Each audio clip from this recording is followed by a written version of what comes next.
నమస్కారం. ప్రతిధ్వనికి స్వాగతం. Cell phone చేతిలో ఉంటే ప్రపంచం అవతల వైపు ఉన్న వాళ్లతో కూడా మాట్లాడవచ్చు. అలాగే వీడియో కాల్లో కూడా మాట్లాడుకునే అవకాశం ఉంటుంది. వందల పేజీల పుస్తకాలు చదవచ్చు, సినిమాలు చూడొచ్చు, వీడియోలు కూడా పంపుకోవచ్చు. ఇన్ని రకాల పనులు చిటికలో చేసి పెడుతున్న సెల్ ఫోన్ మనిషి మస్తిష్కాన్ని మాత్రం మాయ చేస్తోంది. అరచేతిలో ప్రపంచాన్ని ప్రత్యక్షం చేస్తున్న స్మార్ట్ ఫోన్ మనిషి కదలికల్ని ఎక్కడికక్కడ కట్టిపడేస్తోంది. ఆలోచనల ప్రవాహాలపై ఆనకట్టలు నిర్మిస్తోంది. వాట్సాప్లో ఎడతెగని చాటింగ్, ఫేస్బుక్ కామెంట్లు, యూట్యూబ్ షార్ట్స్, అలాగే ఇన్స్టా రీల్స్, ట్విట్టర్ పోస్టింగ్లు స్మార్ట్ ఫోన్ యూజర్ల అలవాట్లను ఏమార్చుతున్నాయి. ఈ పరిస్థితుల్లో గంటల తరబడి సెల్ ఫోన్ తెరల వైపు కళ్ళప్పగించి చూస్తే ఏమవుతుంది? స్మార్ట్ ఫోన్ అడిక్షన్తో మానవ సంబంధాలకు ఎలాంటి విఘాతం కలుగుతోంది? ఈ డిజిటల్ ఉత్పాతం నుంచి ఎలా బయటపడాలనే అంశంపై ఈటీవీ ఈరోజు లైవ్లో డిస్కషన్ మొదలుపెట్టింది. చర్చలో పాల్గొంటున్న వారు రమ్య అగస్తి గారు, కౌన్సిలింగ్ సైకాలజిస్ట్, అలాగే పాకలపాటి అమర్నాథ్ గారు, సైకాలజిస్ట్. ముందుగా రమ్య గారు, ఆధునిక జీవనశైలిని జలగలా పట్టిపీడిస్తున్న వ్యసనం సెల్ ఫోన్ వాచింగ్. మానవ సంబంధాలను యాంత్రికంగా మార్చేస్తున్న సెల్ ఫోన్ అడిక్షన్ ఈ స్థాయిలో పెరిగిపోవడానికి ప్రధానంగా ఉన్నటువంటి కారణాలేంటి? అవసరం. 10 వస్తువులు మోసే టైంలో ఒక వస్తువుతో మన పని అయిపోతుంది, సునాయాసంగా లైఫ్ ఉంది అనుకున్నప్పుడు అవసరం. మొదట రేడియో, తర్వాత టెలివిజన్, తర్వాత కెమెరా, వీటన్నిటితో పాటు ఇంకా క్యాలిక్యులేటర్, క్యాలెండర్, మీరు ఏది మొయ్యాల్సిన అవసరం లేకుండా అన్ని అరచేతుల్లో వస్తున్నప్పుడు, ఆ అవసరం హాయిగా ఉన్నప్పుడు అది వాడటం తప్పైతే కాదు. కానీ అవసరానికి మించి మనం వాడటం మొదలు పెట్టాం కాబట్టే అది మనం వేరే ఆలోచన రాకుండా దాని చుట్టూ కట్టేస్తుంది కాబట్టి అది మనకి వ్యసనంగా మారుతుంది.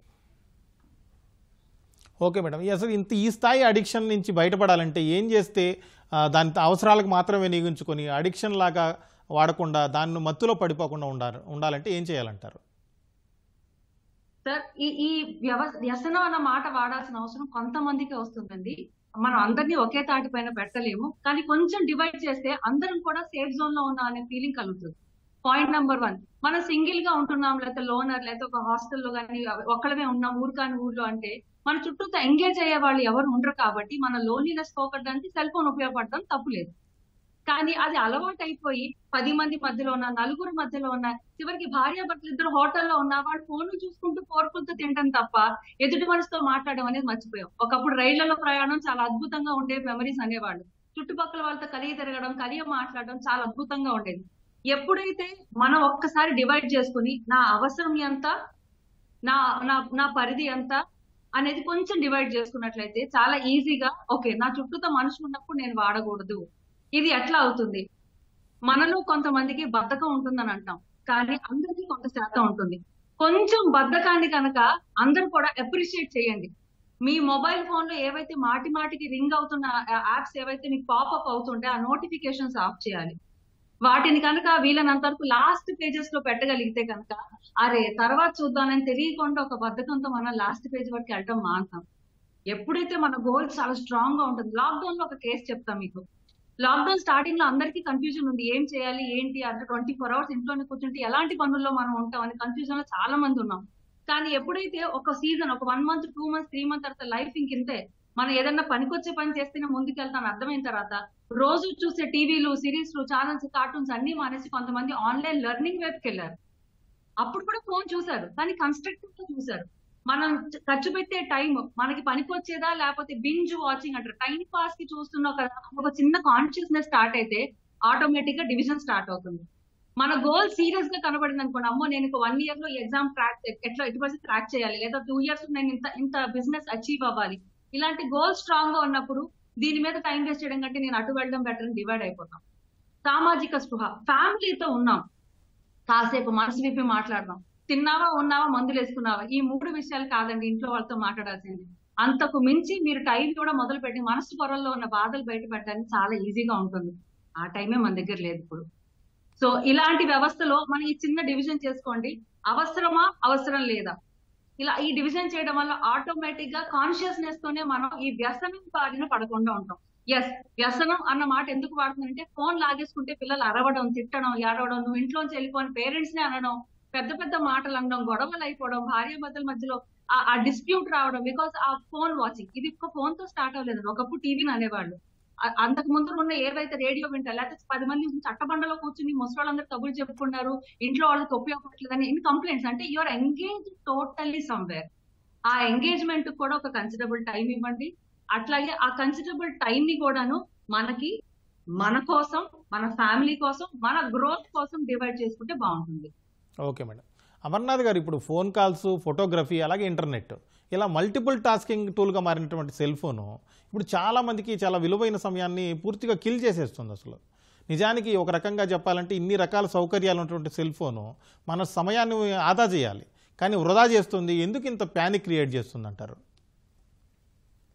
ఆధునిక సాంకేతిక పరిజ్ఞానం కొత్త పుంతలు తొక్కుతున్నటువంటి నేపథ్యంలో ప్రతిదాన్ని కొత్తదాన్ని ఆకలింపు చేసుకోవాలని మనుషులు పరిగెడుతూ ఉన్నారు.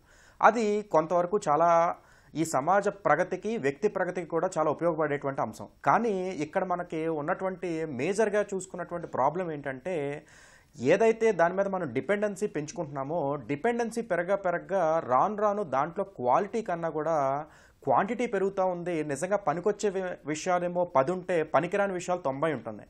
ఈ నేపథ్యంలో దాన్ని ఫిల్టర్ చేసుకుని వాడుకునేటువంటి అంతటువంటి సమయం లేక మనం కావాల్సిన దాన్ని పర్యవేక్షణ చేస్తూనే పక్కన ఉన్నటువంటి అనవసరమైనటువంటి వాటిని కూడా దృష్టి సారించడం ఎక్కువ అవుతుంది. సో ఇందాక మేడం గారు చెప్పినట్లుగా ఆ నోటిఫికేషన్స్ని మనం కనుక ముందే మనకి ఏది అవసరం, ఎంతవరకు అవసరం అనేది ఎవరికి వాళ్ళు స్వీయ నియంత్రణ పాటించాలి. ఎందుకంటే ఇక్కడ ఏదైనా ఒక అంశాన్ని చెప్పినప్పుడు వెంటనే సో ఇది ఎంతమందికి పనికొస్తుంది అనేది ఎవరూ చెప్పలేరు.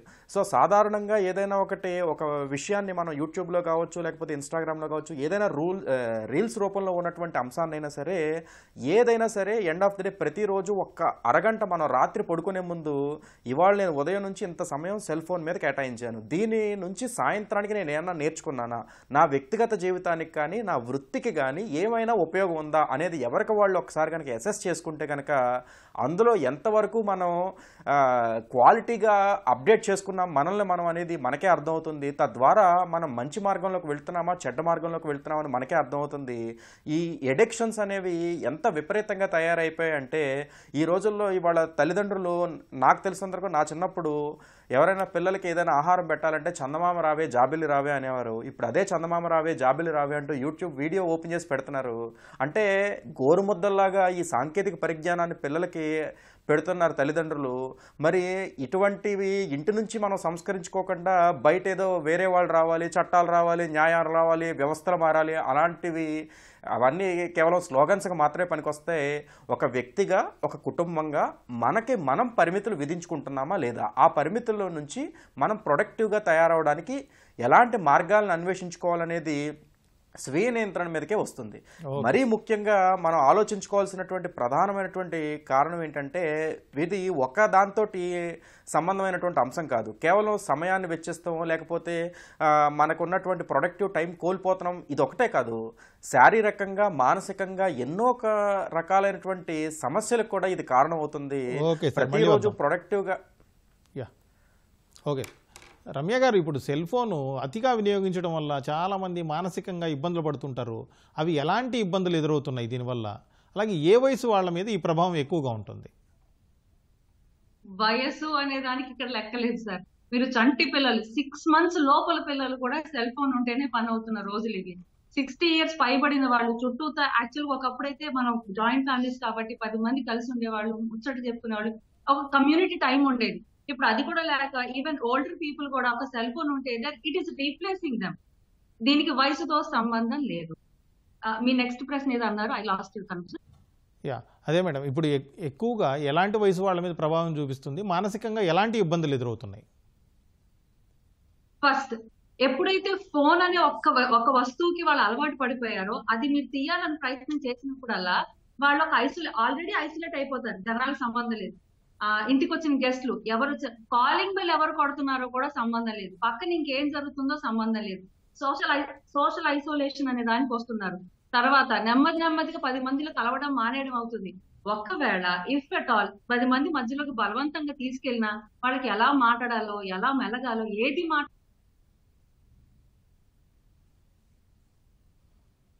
ఓకే, ఇట్లాంటి పరిస్థితుల్లో ఏమవుతుందంటే ఇంకా ఎమోషనల్ గా వాళ్ళు డిపెండెంట్ లోనే గ్రాడ్యుయేట్ అయిపోతున్నారు రాదర్ దాన్ హ్యూమన్. ఈ ఎమోషనల్ డిపెండెన్సీ ఎంత అవసరం అంటే, మనిషితో ఉన్నప్పుడు ఏమవుతుందంటే మనకు ఉత్సాహపరుస్తారు. కానీ ఈ రోజులో డిప్రెషన్కి వెళ్ళిపోయిన వాళ్ళు ఫోన్ లోనే మోటివేషన్ వీడియో తీసుకొని చూస్తున్నారు. అంతలాగా తోటి వ్యక్తి మీద డిపెండ్ అవ్వడం మానేస్తున్నారు. ఇంత సోషల్ ఐసోలేషన్ కరెక్ట్ కాదండి. ఇందాక నేను చెప్పినట్టు కొత్తగా పెళ్లిన భార్యాభర్తలు కూడా రెస్టారెంట్ కి వెళ్ళి కూడా కనీసం భోజనం బాగుందా లేదా అని కానీ మాట్లాడడం మానేశారు. ఆ మాటకు వస్తే పెళ్ళై 50 ఏళ్ళైనా 30 ఏళ్ళైనా వాళ్ళు కూడా ఫోన్ తీసుకుని భోజనం టేబుల్ దగ్గర మాట్లాడుతున్నారు. అయినప్పటికీ కొన్ని ఫ్యామిలీస్ లో చాలా డెడికేటెడ్ గా ఈ ఫోన్స్ ని డిస్టెన్సింగ్ చేయడం మొదలు, సోషల్ డిస్టెన్సింగ్ మనుషులకి ఎలా చేసామో కొంతమంది ఫ్యామిలీస్ ఇది పాటించడం మొదలు పెట్టారు. లైక్ డీ అడిక్షన్ ఖచ్చితంగా చేయాలి అనుకున్న వాళ్ళు lunch time, dinner time, family ఉన్న వాళ్ళు, నేను చెప్తున్నా వాళ్ళు ఒంటరిగా ఉన్న వాళ్ళకి ఫోన్ వాళ్ళకి కొంత గొప్ప ఉపయోగపడుతున్నారు ఒంటరితనం దూరం చేయడానికి. కానీ ఫ్యామిలీలో కానీ గ్రూప్ ఆఫ్ ఫ్రెండ్స్ లో ఉన్నప్పుడు కానీ ఫోన్ ని సోషల్ డిస్టెన్సింగ్ చేసినట్టు కొంత దూరంలో పెట్టారు అనుకోండి, మనకుంటే ఆ చిరు బద్ధకం, ఆ తర్వాత వెళ్ళి తీసుకుందాంలే, భోజనం అయ్యాక ఆ కాల్ ఏంటో చూద్దాంలే, ఇలాగా మనం నెమ్మదిగా దాన్ని అవాయిడ్ చేయడానికి కొంత భాగం ముందుకెళ్తే ఈ సోషల్ ఐసోలేషన్ కావచ్చు, లేకపోతే ఏ చిన్న అవసరం ఉన్నా అన్నిటికీ గూగులే మన బెస్ట్ ఫ్రెండ్ లాగా. నాలెడ్జ్ అవసరం, కానీ అంత ఓవర్ నాలెడ్జ్ కూడా కొంతమందికి ఏమవుతుందంటే జ్ఞాన ప్రదర్శన కోసం అన్ని విషయాలు యూట్యూబ్ లో, ఇంటర్నెట్ లో, ఇన్స్టాగ్రామ్ లో, ఫేస్బుక్ లో ప్రతిదీ తెలుసుకుని ఇవాళ అదైంది తెలుసా, ఇవాళ ఇదైంది తెలుసా అని చాలా చెప్తూ ఉంటారు. నిజంగా అంత జ్ఞానం కొన్నిసార్లు అనవసరం లేదు. ఆ జ్ఞానాన్ని నేర్చుకునే క్రమంలో నిజంగా క్వాలిటీ టైం దేని మీద పెట్టాలో దాన్ని తగ్గించేస్తున్నారు. పిల్లల మీద అయితే ఓకే కనుక మేడం. వాళ్ళు తెలియకుండానే పాటలో ఆటలో వాటిలో ఇన్వాల్వ్ అయిపోతారు కాబట్టి తొందరగా వీళ్ళనంతరకు ఒక క్వాలిటీ హాబీని వాళ్ళకి సరే అలవాటు మేడం, చేస్తే ఓకే. time save అవుతుంది. అమర్నాథ్ గారు, ఇప్పుడు బ్రేక్ లేకుండా కంటిన్యూగా సెల్ ఫోన్ చూడడం వల్ల వాళ్ళకి కుటుంబాల్లో కావచ్చు, లేకపోతే వర్క్ ప్లేసెస్లో కావచ్చు, ఎలాంటి సమస్యలు వస్తున్నాయి అంటారు? సాధారణంగా మీరు అడిగినట్టుగా ఎక్కడైతే పరిస్థితులు ఇలా ఉంటాయో, ఎప్పుడైతే మనం ఒక ప్రొడక్టివ్గా పని చేయాలి, ఇప్పుడు ఏదైనా ఒక ఆఫీస్కి వెళ్ళినప్పుడు 8 గంటలు అనేది ప్రతి మనిషి పని చేయాలనేటువంటి ఒక నిబంధన ఉంది. సో ఈ పరిస్థితుల్లో 8 గంటలు ఒక మనిషి ఉదయం నుంచి సాయంత్రం వరకు పనిచేస్తే తనకి నిర్దిష్టంగా పెట్టినటువంటి ఆ పనిని నిర్వర్తించడానికి అవకాశం ఉంటుంది. ఇందులో 2-3 గంటలు ఎప్పుడైతే ఫోన్ వాడకం ద్వారానో లేకపోతే చాటింగుల ద్వారానో ఇలా వేస్ట్ అయిందనుకోండి, ఆ మనిషి నుంచి రావాల్సినటువంటి ప్రొడక్టివిటీ చాలా వరకు పడిపోతుంది. సో ఇది వ్యక్తిగతంగా ఆ వ్యక్తికే నష్టం అనుకుందాం అనుకుని వదిలేస్తే దాంతోపాటు ఆ సంస్థకు కూడా అంతే నష్టం ఉంటుంది. ఎందుకంటే ఏ వ్యక్తినైనా నియమించుకునేటప్పుడు ఆ వ్యక్తి నుంచి కావాల్సినటువంటి అవుట్పుట్ కోసం ఖచ్చితంగా ఆ సంస్థ నిరీక్షిస్తూ ఉంటుంది.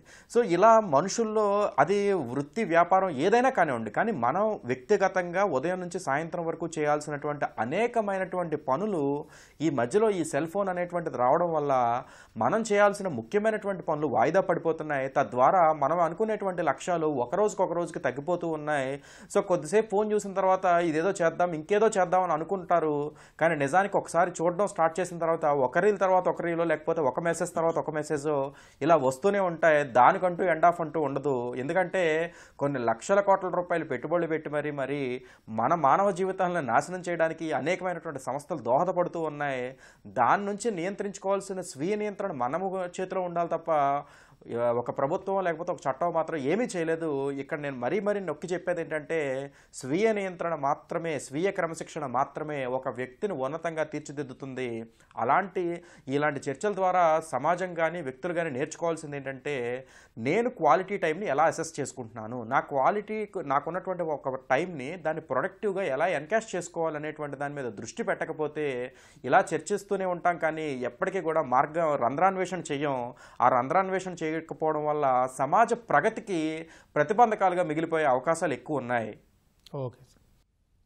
రమ్య గారు, ఇప్పుడు సెల్ ఫోన్ అడిక్షన్ నుంచి బయటపడాలంటే కొన్ని టిప్స్ చెప్పాలంటే ఏం చెబుతారు? అలాగే జనరల్గా ఒక డ్యూటీలో ఉన్నప్పుడు వారానికి ఒకరోజు వీక్ ఆఫ్ ఇచ్చినట్టుగా వారానికి ఒకరోజు సెల్ ఫోన్ని పక్కన పెట్టగలిగితే ఎలాంటి రిజల్ట్ ఉంటుందంటారు? ఒక్క రోజు వారానికి పెట్టగలిగితే నిజంగా అదృష్టవంతులు అవుతాము. ఒక డే మొత్తం మన కోసం మనం స్పెండ్ చేసే అవకాశం దొరకడం ఎవరికైనా చాలా అదృష్టం. టిప్ నంబర్ 1 ఏంటి అనంటే, ఇందాక చెప్పినట్టుగా నో ఫోన్ డేని పాటించడానికి ముందర మన మీద డిపెండెంట్ అయి ఉన్న వాళ్ళు ఎవరు, అఫ్ కోర్స్ ఇప్పుడు మన ఫ్యామిలీతో ఉన్నాం అనుకోండి, అందరం మన పక్కనే ఉన్నట్లయితే కనుక మీరు ఫోన్ స్విచ్ ఆఫ్ చేసినా మనం భయపడక్కర్లేదు. ఆఫీస్ లో ఇన్ఫార్మ్ చేయండి, this is going to be my no phone day, నేను ఇవాళ ఫోన్ తీయను, తప్పులేదు. మీరు ఒక పొజిషన్ లో ఉన్నప్పుడు మీ మాట అందరూ వింటారు. అట్ ద సేమ్ టైం విడిగా ఒంటరిగా ఉన్నప్పుడు ఇంట్లో అమ్మా నాన్నకి అందరికీ కన్ఫర్మ్ చేయండి, నా ఫోన్ ఇవాళ మీకు అందుబాటులో ఉండదు, నేను ట్రెక్కింగ్ కి వెళ్తున్నాను. ఎలాగైతే మౌంటైనింగ్ ట్రెక్కింగ్ దూరంగా వెళ్ళినప్పుడు ఊరు వెళ్ళినప్పుడు సిగ్నల్ లేకుండా ఉంటామో ఇన్ఫార్మ్ చేసి వెళ్తాం మనం, ఈ రోజు అదే ఫోన్ ఉండదు అని. అలాగా ఒక్క రోజు మీరు పెట్టుకోగలిగితే ఫస్ట్ నెలలో ఒక్క రోజు ట్రై చేయండి, తర్వాత వారానికి ఒక రోజు ట్రై చేయండి. అలా ఒక రోజు మొత్తం ఉండగలిగితే అదృష్టం. అది లేని పక్షంలో రోజులో కొన్ని గంటల పాటు మీరు ఆ ఫోన్ ని దూరంగా అటక మీద కావచ్చు, అంటే అందుబాటులో ఉన్న సన్షేడ్ మీద ఇంట్లోనే లేదా బీరువా పైన మీరు లెగిసి వెంటనే తీసుకోలేని దూరంలో మ్యూట్ లో పెట్టినా కూడా మీరు ఫోన్ అందుకోలేరు. చంటి పిల్లలు ఉన్న తల్లులు ఖచ్చితంగా ఈ పని చేస్తారు, ఎందుకంటే ఆ సౌండ్ పిల్లలు లెగుస్తారేమోనని. వాళ్ళు చేయగలిగినప్పుడు మనం అందరం చేయగలుగుతాం. లేదా కొన్నిసార్లు డివైస్ స్విచ్ చేయండి. నార్మల్ మొబైల్ ఏదైతే స్మార్ట్ ఫోన్ కాదో దానిలో స్విచ్ చేయడం వల్ల చాలా వరకు మీకు డిస్టర్బెన్సెస్ అండ్ డిస్ట్రాక్షన్స్ తగ్గుతాయి. ఇలా నెమ్మదిగా కొన్ని గంటలకు అలవాటు పడితే ఒక రోజు మొత్తాన్ని మీరు వాడకుండా మీ ఇష్టమైన వాళ్ళతో మీరు కలిసి ఉండగలిగితే కనుక మీకు ఇన్సోమ్ని అలాంటి నిద్రలేమి, లేకపోతే అలసత్వం, లేదా ఒక బ్రోకెన్ డే ఇలాంటి ఏవి మీకు ఉండవు. You'll be more fit and fine. Okay, Amarnath గారు, ఇప్పుడు ఒక రోజుకి ఎంత టైంని సెల్ ఫోన్ వినియోగించవచ్చు అంటారు? అలాగే స్క్రీన్ టైం తగ్గించేందుకు సోషల్ మీడియా వినియోగం కావచ్చు, ఇలాంటి వాటిల్లో ఎలాంటి జాగ్రత్తలు పాటిస్తే స్క్రీన్ టైం తగ్గుతుంది? మీరన్న 2 అంశాల్లో మొదటి దానికి వస్తానండి. దీనికి అమెరికన్ సైకాలజిస్ట్ అసోసియేషన్ ఏం చెప్తుందంటే, ఒక రోజులో 2 గంటల లోపు ఎవరైతే సెల్ ఫోన్ వాడతారో వాళ్ళు మాత్రమే వెల్ బీయింగ్ అని ముందుగానే వాళ్ళు డిఫైన్ చేశారు. సో ఇవాళ మనం ఒక 10 ఏళ్ల క్రితం కనుక వెళ్ళినట్టయితే 2 గంటలు అంటే 2 గంటల సేపు ఫోన్లో ఏం చేస్తామని అడిగేవారు. కానీ ఇవాళ 2 గంటలు మాత్రమే అంటే 2 గంటలు ఎలా సరిపోద్ది అని అడుగుతున్నారు. అంటే కాలం మారుతున్న కొద్దీ ఈ సాంకేతిక విప్లవం మన మీద రుద్దుతున్నటువంటి అనేకమైనటువంటి అంశాలు మన జీవితాన్ని ఎంతో ప్రభావితం చేస్తున్నాయి. అది మంచిగా ప్రభావితం చేస్తే అందరికీ మంచిదే, కానీ చెడు వైపుకి దారితీస్తే ఇవాళ మీరు హింసను చూడొచ్చు, లేకపోతే అరాచకాలు చూడొచ్చు. మైనర్లు కూడా అనేకమైనటువంటి దాడులు చేస్తానికి వాళ్ళ సమాజంలో ముందుకు వస్తున్నారంటే దానికి ప్రత్యక్షంగా పరోక్షంగా కారణం ఏంటంటే, చూడకూడనటువంటివి వినకూడనటువంటివి ఎన్నో కొన్ని విషయాల్ని చిన్న వయసులోనే ఈ సెల్ ఫోన్ ద్వారా నేర్చుకుంటున్నారు. అవి నేర్చుకుని వాళ్ళు దాన్ని ప్రయత్నంలో భాగంగా వాళ్ళు చేస్తున్నప్పుడు మనం చాలా భయంకరమైనటువంటి పరిస్థితుల్ని ఎదుర్కొంటూ ఉంటున్నాం. ఈ నేపథ్యంలో 2 గంటల లోపు ఉంటే చాలా మంచిది. వాళ్ళు చక్కటి ఆరోగ్యంతో, పూర్ణ ఆరోగ్యంతో ఉంటారు. మానసికంగా కానీ శారీరకంగా కానీ మానవ సంబంధాలు కూడా బాగుంటాయి. ఎందుకంటే చుట్టూ మనుషులు ఉన్నప్పుడు కూడా వాళ్ళు చాలామంది ఫోన్లో చూస్తూ ఉంటారు. నిజానికి వాళ్ళు ఏం చేస్తున్నారని ఎవరిదైనా ఫోన్ చూస్తే అందులో మహా అయితే ఏదో ఒక ఫేస్బుక్లో ఒక పోస్ట్ని చూడడమో లేకపోతే ఇన్స్టాగ్రామ్ రీల్ చూడడమో తప్ప పెద్దగా పనికొచ్చేదే ఉండదు. కానీ మన చుట్టూ 10 మంది ఉన్నప్పుడు 10 రకాల రంగాల్లో 10 రకాల మనుషులతోటి మనం ఉన్నప్పుడు కూడా ఫోన్ పక్కన పెట్టి వాళ్ళతో మాట్లాడితే 10 రకాల విషయాలు మనకు వస్తాయి. ఎందుకంటే అనుభవం నుంచి వచ్చినటువంటి పాఠాలు మనిషిని సమున్నతంగా తీర్చిదిద్దుతాయి. కాబట్టి ఎదురుగా ఉన్నటువంటి మనుషుల నుంచి నేర్చుకునే ప్రయత్నం చేయాలి. ఇప్పుడు ఫోన్ డీఎడిక్టివేషన్ కనుక చేసుకోకపోతే రాను రాను మనలో ఉన్నటువంటి ప్రొడక్టివిటీ తగ్గిపోతుంది. దాంతోపాటు ఆలోచన శక్తి, క్రియేటివిటీ, మనిషి ఈ చుట్టూ ఉన్నటువంటి సమాజాన్ని, ఈ చుట్టూ ఉన్నటువంటి మనం అనుభవిస్తున్నటువంటి అనేకమైనటువంటి అంశాలన్నీ కూడా మనుషులు తయారు చేసినవి. అటువంటి అన్నింటినీ మనం కోల్పోకుండా ఉండాలంటే మనం మానసికంగా ముందు దృఢంగా ఉండాలి. దానికి ఈ సెల్ ఫోన్ డీఎడిక్టివేషన్ బాగా పనిచేస్తుందని నేను నమ్ముతున్నాను. ఓకే, రమ్య గారు, ఇప్పటికే సెల్ ఫోన్ అడిక్షన్తో చాలామంది ఇబ్బంది పడుతూ ఉంటారు. అలాంటి వాళ్ళు మానసికంగా కొంచెం సెటరేట్ అవ్వాలంటే ఎలాంటి థెరపీలు అందించాలంటారు? అలాగే రోజువారీ లైఫ్ స్టైల్ ఏ విధంగా మలుచుకుంటే బాగుంటుంది? I last the connectivity sir, ఇంకొకసారి రిపీట్ చేయరా? రమ్య గారు, ఇప్పటికే చాలామంది అడిక్ట్ అయి ఉంటారు సెల్ ఫోన్కి. అలాంటి వాళ్ళు బయటపడాలంటే ఎలాంటి థెరపీ కావాలంటారు? అలాగే లైఫ్ స్టైల్ ఏ విధంగా మారాలి? లైఫ్ స్టైల్లో ఫస్ట్ థెరపీస్ అనేది చాలా పెద్ద మాట సార్. ఎందుకంటే అంత దాకా వెళ్లే వాళ్ళు కొంత శాతం మంది ఉంటే మనందరం కూడా ఎడిక్ట్ అయ్యి ఉంటాం ఒక లెవెల్ వరకు. So I give first life style change. Cell phone అనేది ఒక అవసరమే, కానీ అది ఒక భయంకర భూతంగా దాన్ని చూడక్కర్లేదు. మనం దాన్ని ఎలా చూడాలనంటే, ఇది నాకు అవసరం లేని ఒక వస్తువు, దాన్ని ఒక చిన్న చూపుతో చూడడం మొదలు పెట్టండి. ఎప్పుడైతే మనం ఒక వస్తువుని చిన్న చూపుతో చూసా, దీన్ని ఏముంది ఫోనే కదా తర్వాత చూద్దాంలే, ఎట్లాగైతే పెద్దవాళ్ళు మాట్లాడతాడు సాయంత్రం వచ్చి వింటానులే నీ మాట అని ఒక మాట కొట్టేసి వెళ్ళిపోతారో, అట్లాగే నెమ్మది ఫోన్ మీదని ఒక పొసెసివ్నెస్ తో, ఖరీదైన ఫోన్లు తీసుకోవడం వల్ల ఆబ్వియస్లీ పొసెసివ్నెస్ ఉంటుంది, కాంటాక్ట్స్ ఉంటాయి, ఇలాంటివన్నీ ఉంటాయి. సో వీటన్నిటి మీద పొసెసివ్నెస్ మానేసి వీళ్ళనంత వరకు మీరు చూడాలనుకునే ల్యాప్టాప్ లోకి మార్చడం వల్ల, ఫోన్ ని దూరంగా పెడుతూ మీ వర్క్ ఏదంతా వర్క్ స్టేషన్ ల్యాప్టాప్ లో చేసుకోవడం వల్ల, అట్ ద సేమ్ టైం కొన్ని అవర్స్ ఖచ్చితంగా ఈ అవర్స్ లో నేను ఫోన్ లో అవైలబుల్ ఉంటాను, ఏ నోటిఫికేషన్ అయినా చూస్తాను, ఏదైనా ఎమర్జెన్సీ ఇస్తే పలానా ల్యాండ్ లైన్ కి ఫోన్ చేయండి అనేలాంటి ఒక స్వీయ నియంత్రణ సార్ అన్నట్టు మనం ఒక చిన్నగా అందరికి అలవాటు చేయడం, available only at these hours, ఎలా అయితే డాక్టర్స్ మేము కన్సల్టెన్సీ అవర్స్ లో ఉన్నామని చెప్తారో మనం కూడా. ఎందుకంటే అందరూ ఇంటర్నెట్ లో స్టార్స్ అవ్వక్కర్లేదు, అందరూ యూట్యూబ్ లో ఫేమస్ అయిపోక్కర్లేదు, బట్ అందరికి కోరిక ఉంటుంది.